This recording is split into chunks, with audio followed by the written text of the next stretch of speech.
Okay, our keynote speaker today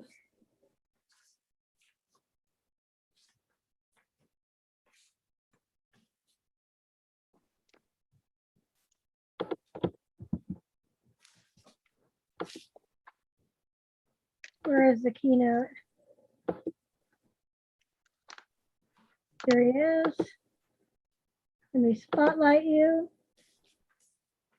Okay, our keynote speaker, Khalid Amin, is a retired math professor and currently owns a flower and gift shop. He has been a Toastmaster since 2005 and currently a member in 10, I can't do it on one hand, 10 Toastmaster clubs. He comes from Rifa, Bahrain. His home club is Manama Toastmasters. They meet Saturdays, like every other Saturday, twice a month. He's a dynamic speaker leader hailing from Rifa, Bahrain. Khalid Amin reveals components of his lifetime story that have contributed to making him a worldwide phenomenon. As I said, he is a retired math professor and current business owner with advice on life decisions and actions for us to consider post-retirement. A member of 10 Toastmaster clubs, we are fortunate to have Khalid Amin as a member of our very own club. Khalid Amin, our keynote speaker, the stage is yours. Khalid, take it away. Thank you, Madam Toastmaster, fellow Toastmasters from around the world and guests. First of all, I want to thank you for inviting me to this big, wonderful, and enjoyable festival. I also want to thank Madam Holly, your president, for making sure that I am awake, because you know this is early morning here for me here. Now, I hope my presentation today will be a treat and not a trick. This presentation is all about me, myself, and I. And consequently, I must begin with a declaration, which is not a big deviation from what is practiced by Toastmasters International, if you have attended the latest conventions. Everything you hear today is about me, and it's true or based on true events. Thus, the speech may contain ideas, beliefs, or material that some of you may find sensitive. They are also cultural, since you know I am not from the US. Second, a word about the title, Black and White. Let me assure you, it's not about the color of people. It's all about things like this. I'm sure some of you can relate to this. Black and white pictures, remember? Now, let me tell you why I chose this title. In fact, the title Black and White was indirectly inspired by one of my favorite movies by one of my favorite actors. The movie is about a moral dilemma that a young boy, college boy, faces. And if you can guess what is the title of that movie? The movie is Scent of a Woman. When I first went to see the movie Scent of a Woman, I was expecting something romantic, but it turned out that this was a lesson about ethics, about our morals. Now, with those two things out of the way, I hope you are ready, because I am ready. I cannot see all of you, but I think you are ready. In 2019, I was inducted into the famous Hall of senior citizens by my colleagues. Now, how did that happen? The university at which I teach was going through some restructuring, and I had the opportunity to retire a couple of years earlier with the same benefits. So I took the option. Everything was fine until the end of the semester when my colleagues had organized a farewell party. Now, they are not all Toastmasters, but in that party, in that farewell party, each of them gave a speech. I had been there for 30 years, and each of them gave a speech about those 30 years. And speech after speech, I was feeling older and older and older. I got a few gifts, but the biggest gift was that the night when I went home, I reflected on my life in so many things. I reflected on the time that I grew up in. I reflected on the people who shaped my life. But there was one question that was bothering me. Now that I am old, is there anything good about being old? It kept me awake the entire night. But you know what? I finally found one thing about being old, at least for me. I found out that I do not get as easily disappointed as when I was younger. When I was younger, I fell in love twice. And like Julio, I was heartbroken. Both times. I was so disappointed that I tried to murder myself.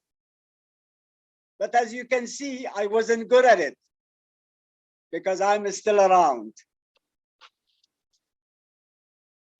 Now, what else did I reflect on?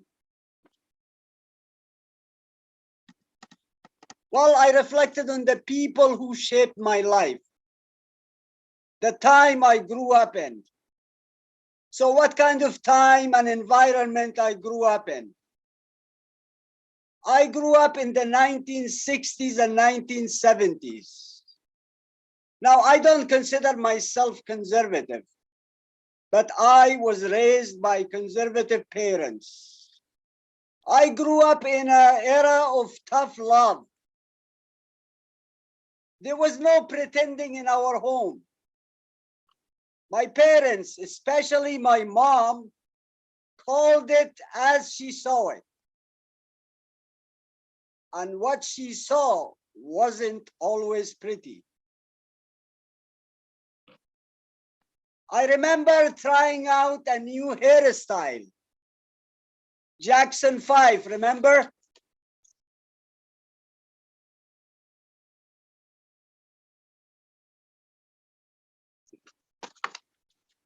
Well, I thought I looked cool.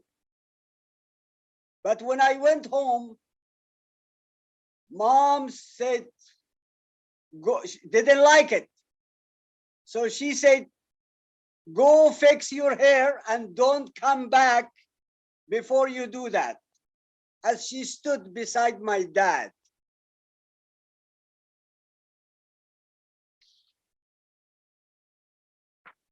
If I was floundering at the school, there was no sugarcoating my failure by blaming the teachers or the school. My parents did not hire a private tutor. They did not sit hours with me explaining the homework to me. They didn't even speak to the teacher or the school to find out why.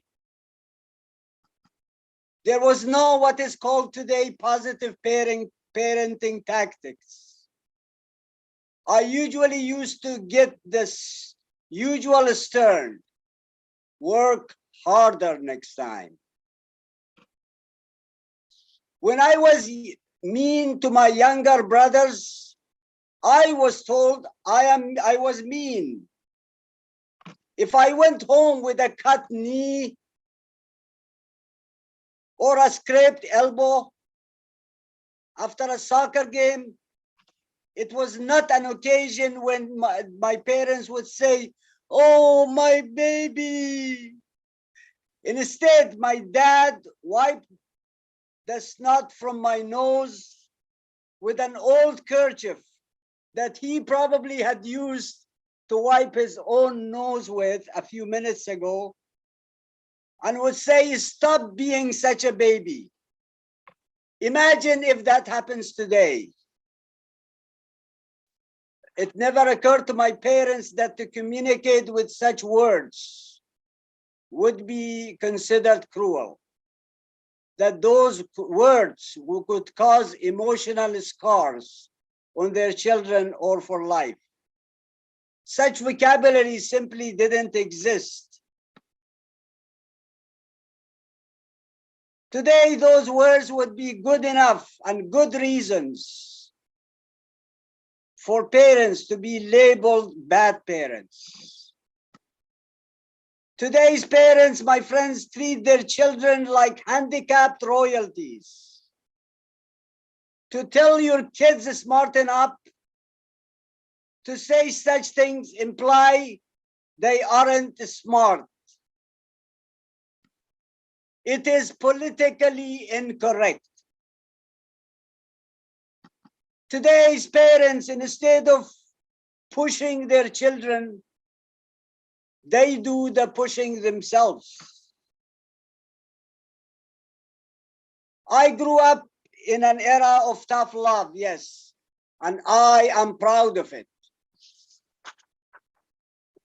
Do you have doubts that I turned out okay? Well, opinions differ, thank you. So what is the lesson I'm trying to share with you here? When it comes to parenting, we do not need to reinvent the wheel. Just be a good example, and the kids, your children, will follow. So what else did I remember about the times I grew up in? I grew up in a time when I had to walk some distance to school every day, and to walk even a greater distance to watch my favorite television show, Little House on the Prairie. Because in those days, almost every neighborhood had only one television set, and we all gathered around it to watch our favorite TV show. Yes, Little House on the Prairie. I'm sure some of you remember that. Unlike today's shows, which are mostly dramas encouraging family and marriage disintegration, and movies titled like Good to Kill or Kick Somebody's Behind. I grew up in a time where taking a photograph was a big family event. We all had to dress up and make a special trip to the only studio in town. And then we had to wait for a whole week for the photos to be developed.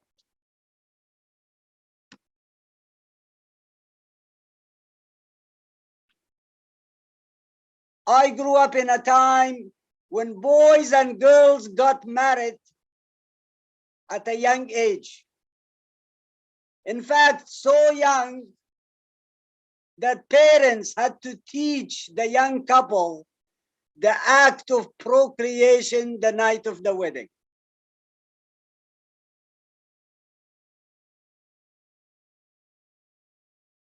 Today, marriage is delayed, even though children as young as 5 or 6 know more about the subject than their parents. I grew up in a time when telephone was a luxury. No mobile, excuse me, no mobile, no internet, no social media. But people were more social. They communicated more in a family event or any type of gatherings, because the only way to communicate with others was by actually speaking to them. Today, we talk about social media, but in my opinion, they are not social at all. I hope some of you at least agree. Today, people living in the same house text each other. In fact, a friend of mine the other day told me that at dinner time, his wife texted him, "Honey, can you please pass the salt?"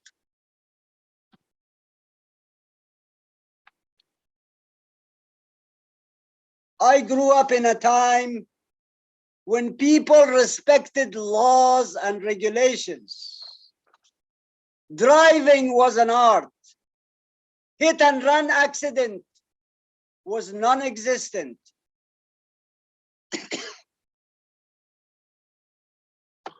I grew up in a time when politicians lied, but they did not insult your intelligence.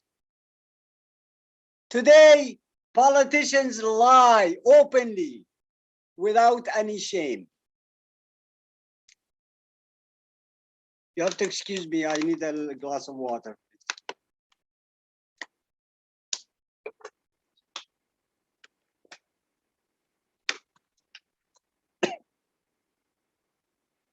I grew up in a time when people were uncompromising with their principles and their values, like honesty, integrity.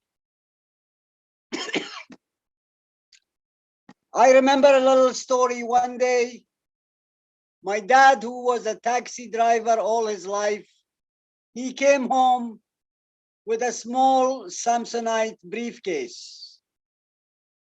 When he entered the house, I told him, "Dad, can I open it?"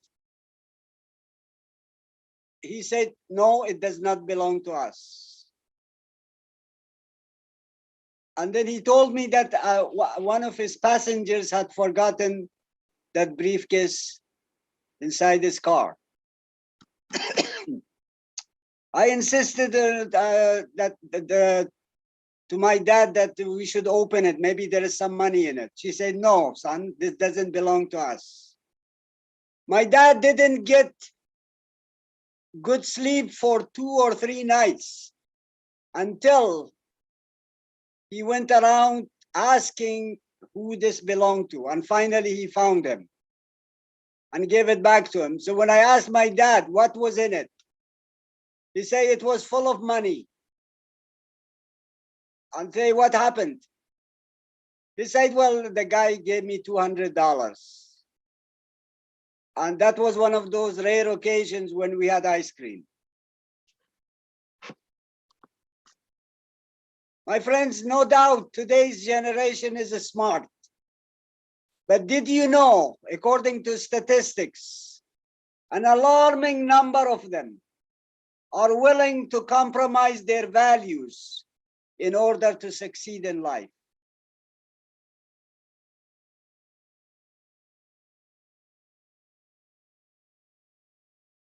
They're also ambitious and have high expectations, but also more dishonest, and some even lazy.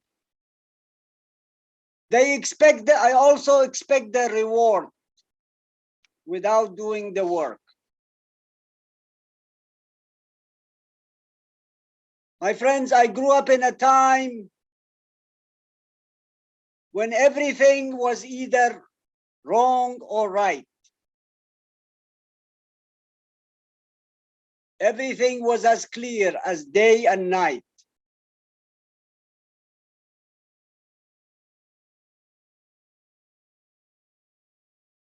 I grew up in a time when a word of mouth was as good as a written contract. Trust was a rule, not an exception. People felt safe. They were trusting of each other.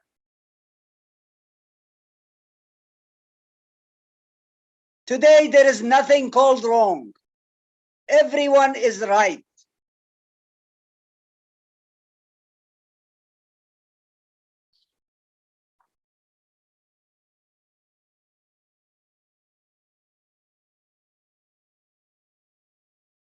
I grew up in a time when normal meant normal.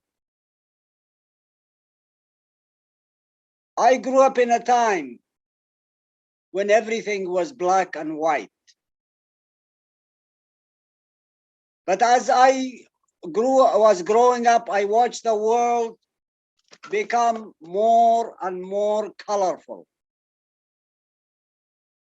But values and principles compromised, and everything became upside down.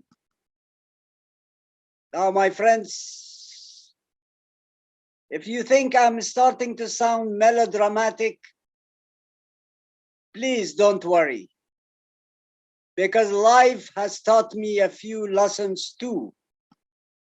I have got it figured out. You see, my friends, life is like that. It has always been like that. Life moves toward more complication, sophistication, and more chaos. There is so much to look forward to. There is no sense in thinking about what should or could have been. We can only look at life forward.